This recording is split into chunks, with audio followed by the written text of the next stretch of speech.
Assalamualaikum warahmatullahi wabarakatuh. Selamat pagi untuk anak-anak kami di kelas 10 fokus kedokteran. Nah, hari ini kita akan masuk materi kita tentang kesetimbangan kimia. Nah, ke kalian udah saya share modul yang kita akan bahas hari ini, yaitu tentang kesetimbangan kimia. Nah, untuk membahas kesetimbangan kimia, pertama kita akan pelajari dulu apa yang dimaksud dengan reaksi setimbang. Ya, apa itu reaksi setimbang? Kita lihat. Reaksi setimbang ini adalah reaksi yang berlangsung dua arah dengan kecepatan yang sama, di mana nanti hasil reaksinya akan kembali lagi bereaksi dan menghasilkan reaktan semula.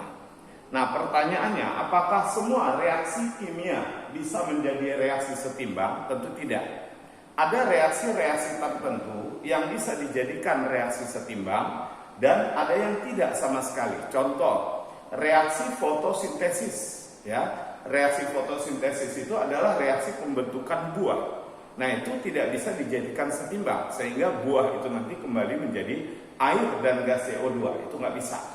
Nah, reaksi setimbang ini biasanya dimanfaatkan dalam industri, ya, dalam industri. Contoh, industri pembuatan asam sulfat, industri pembuatan amonia. Nah, jadi itu semua merupakan reaksi setimbang. Kalau dalam kehidupan sehari-hari, proses setimbang ini kita ambil contoh gini. Misalnya proses penguapan air. Di awal air itu banyak menguap. Proses penguapan itu lebih kencang daripada proses pengembunan. Tapi nanti pada saat tertentu di mana proses pengembunan itu akan sama dengan proses penguapan. Itu yang dimaksud dengan keadaan setimbang. Nah, atau contoh lain, kalau seandainya kita ke mall, pada pagi hari kalau kita ke mall, itu biasanya lebih cepat itu yang naik ke atas.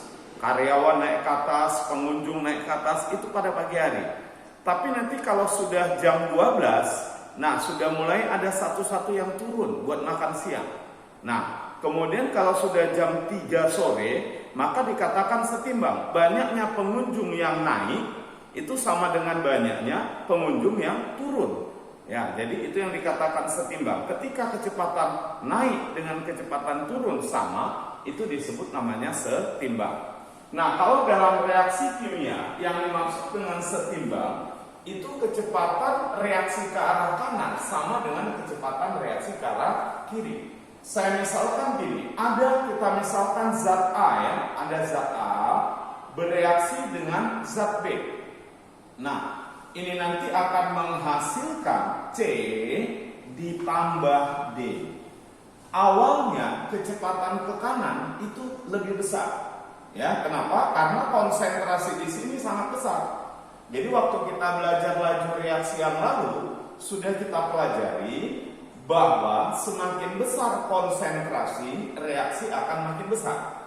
Jadi di awal A dan D ini konsentrasinya masih besar, maka reaksi ke arah kanan itu lebih cepat, ya, ke arah kanan lebih cepat. Sementara ke arah kiri itu belum terjadi, masih ke kanan dulu. Nah, nanti begitu terbentuk C dan D dengan konsentrasi yang proporsional, maka mereka nanti akan bereaksi lagi menghasilkan A dan B. Tapi di awal pun kecepatan mereka masih kecil, yang ini masih lebih besar. Nah, kalau kita biarkan terus menerus, suatu saat nanti kecepatan yang ke kanan itu sama dengan kecepatan ke kiri. Pada saat seperti itulah reaksi ini dikatakan setimbang. Jadi kalau laju reaksi ke arah kanan kita misalkan V1, laju reaksi ke arah kiri ini kita misalkan V2. Nah, maka reaksi ini dikatakan setimbang, ya, reaksi ini dikatakan setimbang jika atau ketika laju ke kanan sama dengan laju ke kiri. Nah, itulah pengertian reaksi setimbang. Reaksi yang kecepatan ke kanan dengan ke kirinya sama. Nah, yang namanya reaksi setimbang ini jenisnya ada dua, ya. Kesetimbangan itu jenisnya ada dua. Jenis kesetimbangan ada dua. Yang pertama disebut namanya kesetimbangan homogen. Kesetimbangan homogen. Nah, apa maksudnya kesetimbangan homogen? Yang dimaksud dengan kesetimbangan homogen artinya fase zat yang bereaksi itu semuanya sama. Biasanya kesetimbangan homogen ini fasenya itu adalah gas. Gas semua. Contoh ya, contoh kita ambil misalnya N2. Ini N2 kita reaksikan dengan H2. Nah, kita reaksikan dengan H2 setimbang dengan NH3. Nah, ini semuanya merupakan gas. Karena semuanya gas, maka kesetimbangannya ini disebut dengan kesetimbangan homogen. Semuanya merupakan gas. Jadi sefase dia. Kemudian kesetimbangan yang kedua yaitu kesetimbangan heterogen. Nah, apa artinya kesetimbangan heterogen? Artinya zat yang terlibat dalam reaksi ini itu nanti tidak sefase. Di situ ada padat, kemudian ada gas, kadang bisa juga ada di situ yang berfase cair, ya. Nah, contoh kesetimbangan heterogen, misalnya kalsium karbonat. Kalsium karbonat. Nah, ini solid. Dipanaskan, dia nanti akan terdisosiasi, ya, kita sebut juga terurai menjadi CaO solid ditambah CO2 gas. Nah, ini namanya kesetimbangan yang heterogen, ya. Nah, baik kesetimbangan homogen maupun kesetimbangan heterogen prinsipnya satu, kecepatan ke kanan sama dengan kecepatan ke kiri. Nah, di dalam reaksi setimbang nanti ada suatu tetapan yang disebut namanya konstanta kesetimbangan, ya.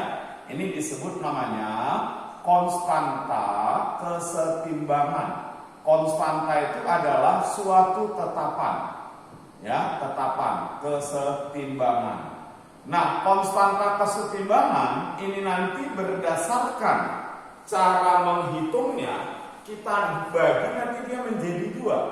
Ada yang disebut namanya Kc dan ada yang disebut namanya Kp. Apa bedanya? Kalau Kc kita hitung nanti berdasarkan konsentrasi. Kalau Kp nanti kita hitung berdasarkan tekanan.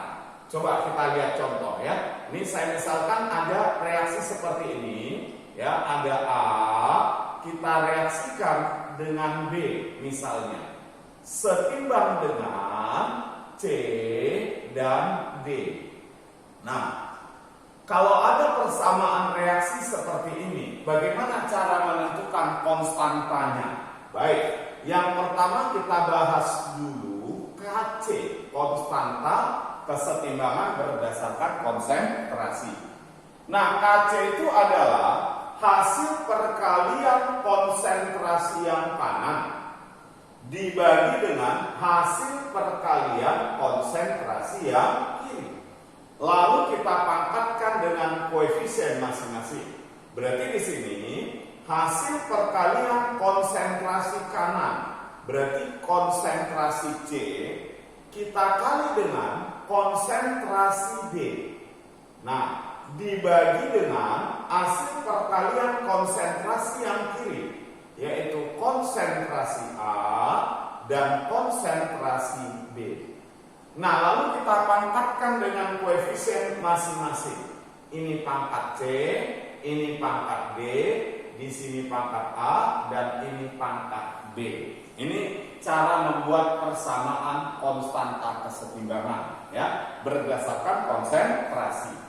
Nah, untuk Kc yang boleh kita masukkan ke dalam persamaan Kc yang dimasukkan itu hanya yang berfase gas, ya, atau yang berfase larutan. Jadi solid dan liquid itu nggak masuk. Jadi yang masuk itu hanya yang berfase gas atau yang berfase larutan. Nah, itu untuk Kc. Yang berikutnya Kp. Kp itu konstanta kesetimbangan berdasarkan tekanan. Nah, jadi cara membuat persamaan Kp sama seperti ini, cuma yang kita masukkan tekanannya. Berarti di sini kita buat tekanan parsial C. Nah, ini cara membacanya, tekanan parsial C. Nah, dikali tekanan parsial D. Nah, tekanan parsial D. Kemudian pangkatkan dengan koefisien masing-masing. Lalu dibagi hasil perkalian tekanan parsial yang kiri.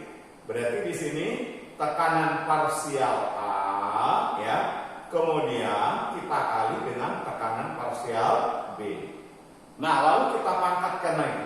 Nah, ini dipangkatkan lagi, berarti di sini pangkatnya A, ini pangkatnya B. Nah, yang boleh dimasukkan ke dalam persamaan Kp ini nanti hanya yang berfase gas. Yang lain nggak dimasukkan, ya. Solid, larutan tidak kita masukkan. Yang dimasukkan itu nanti hanya yang berfase gas. Nah, kemudian perlu diingat kurungnya.